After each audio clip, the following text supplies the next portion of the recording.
Là, je vais vous montrer les différents petits réchauds que j'ai confectionnés. Donc, j'ai fait plusieurs tests, donc avec plus de trous, avec moins de trous, mais des trous plus gros.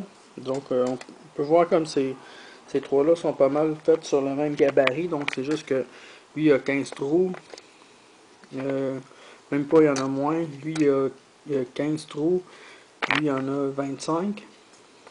Donc, on voit que c'est ça. L'assemblage ici que j'avais fait, c'est que j'avais coupé environ à, je pense que c'est 1 pouce, c'est 5/8 la canne, donc les deux dans le fond. Puis moi, ce que je fais, c'est que je rentre en fait, c'est la partie du dessus que je vais comme utiliser les pliers pour faire le tour un peu, puis l'écraser, puis la rentrer dans la partie de la base. Donc moi, je trouve que ça va mieux comme ça. C'est important quand on le rentre d'y aller tranquillement, puis c'est important aussi, comme par exemple, moi, la paroi interne, euh, je la mettais 3/8 de pouce au lieu de mettre à 1/4 comme ça a été suggéré. Donc ici, j'en ai fait un autre qui est plus petit un peu, puis lui, j'avais mis 1/4, donc on voit que la partie d'en bas, la partie d'en haut rentre pratiquement complètement dans la partie d'en bas, sauf que c'est ça, quand on le fait avec 1/4 de pouce, il faut faire attention parce que, comme ici, il y a un bord coupant qui reste un petit peu visible, donc je dirais d'y aller entre 3/8 puis 1/4. Donc ça veut dire environ 5/16 de pouce. Ou sinon, si on y va avec 1/4, il faut couper les cannes sur le côté intérieur du trait du marqueur.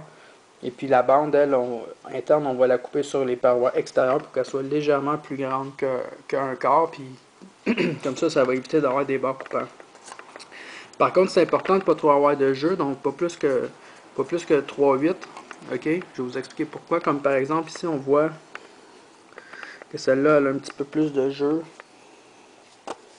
que certaines autres, ou parfois, quand on utilise les pliers pour l'écraser, donc on a des petites bosses comme, qui se font comme ça, des petites places qui vont avoir un jeu.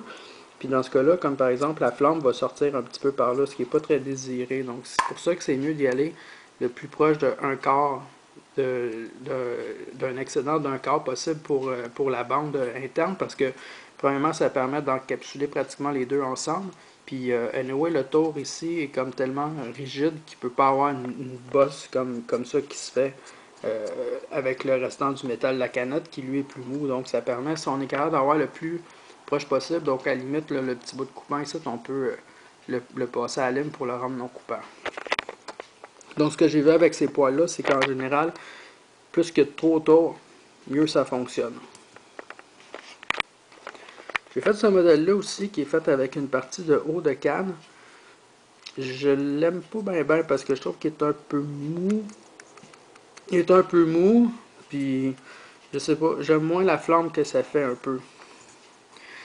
J'en ai fait un autre plus gros, puis ici on voit aussi qu'il y a eu comme le problème que je vous parle. Là, j'avais essayé de faire le contraire, j'avais essayé de rentrer la partie d'en bas, donc de plier la partie d'en bas puis de la rentrer, mais là on voit que ça descend pas comme très profondément proche de la partie qui est vraiment très rigide, puis ça a formé un genre de trou comme ça qui est pas étanche, puis le feu sortait ici un peu par là, donc c'est vraiment pas le design le plus pratique. Donc il faut vraiment que les parois à des parties top puis fond, donc dessus puis dessous, arrivent pratiquement sur la place ici où c'est que c'est comme vraiment très rigide pour éviter ces genres de problèmes-là. Donc l'autre modèle qui est très populaire sur internet, c'est le P3RS. Donc je n'ai pas encore fabriqué, mais je devrais en fabriquer un aujourd'hui. Je vais pouvoir l'ajouter aussi sur le même film que celui-ci. Bonjour, donc je vais vous montrer mon brûleur que je viens de finir. C'est le brûleur de type P3RS.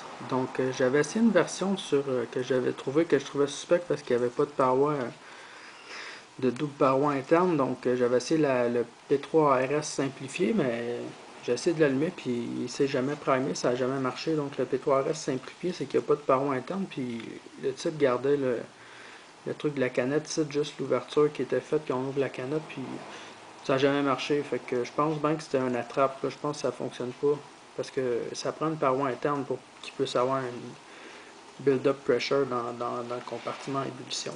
Donc finalement, j'ai pu avec un X-Acto pas mal couper l'intérieur puis l'enlever avec une pince, qui fait que puis j'ai pu déboîter aussi les deux morceaux sans trop les abîmer, ce qui fait que j'ai pas rien gaspillé comme matériel. Donc, il y a juste ici là un petit peu que ce sera peut-être pas étanche à 100%. On va voir ça quand je vais le faire fonctionner. J'ai pas essayé encore. Puis ensuite de ça, j'ai mis la paroi interne. Donc en fait, je me suis fié au système genre de mesurer la hauteur puis d'ajouter un quart de pouce. Donc ici, j'ai mesuré la différence de hauteur entre la partie supérieure de la canette qui est plus courte et la partie inférieure de la canette qui est plus longue. Donc moi j'avais mis une différence de 1 demi-pouce. Et puis, étant donné que j'avais mis une différence d'un demi-pouce, j'ai ajouté un quart de pouce. Donc j'ai fait une paroi interne qui a une hauteur de 3 quarts de pouce. Puis j'ai fait les petites coches en bas avant de le fermer. Puis j'ai fait ici mes trous. Mes trous qui sont juste un petit peu en bas de la ligne où que la paroi interne commence. Donc j'ai bien hâte d'essayer ça. Je vais sûrement l'essayer cet après-midi, un peu plus tard, quand il va faire un peu moins clair. Je vais vous donner des nouvelles là-dessus.